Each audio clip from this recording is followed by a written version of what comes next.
এত গরম, কোথায় যাবো, কি করব? ওই তো নদী পেয়েছি, যাই নদীতে লাফ দি। এখন কি করবি আমার? আমি তো নদীতে আছি। এখন তো তুই বেঁচে গেলি, আর একবার যদি পাই তোকে তাহলে তোকে কাউয়া বানিয়ে ছাড়বো। আরে ওই সুযোগ পাবি না তুই। আরে এখনো তুই এখানে কি করছিস? চল তাড়াতাড়ি, স্কুলে দেরি হয়ে যাচ্ছে। ভাই এই গরমে আমি কোথাও যাচ্ছি না, আমি এখানেই থাকবো। হ্যাঁ ভাই, যে গরম, গরম তো আমাকেও ছাড়ছে না। দাঁড়া, আমি আসছি তোর কাছে। হ্যাঁ, এসে পর। ইয়াহু ভাই, সেই মজা হচ্ছে।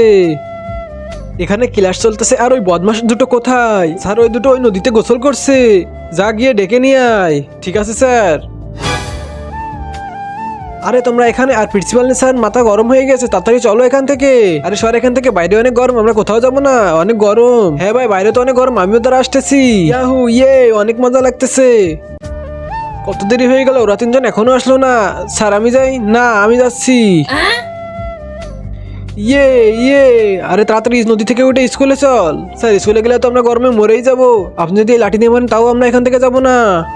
আরে তোরা নদী থেকে উঠে না হলে কি? তার আগে আল্লাহর এই সুন্দর ছবিটির জন্য যে ভিডিওতে লাইক করে চ্যানেলটি সাবস্ক্রাইব করে দিবে। আল্লাহ তাকে তুমি হজ করার তৌফিক দান করো, না হলে আমিও চলে আসবো। ইয়ে ইয়ে।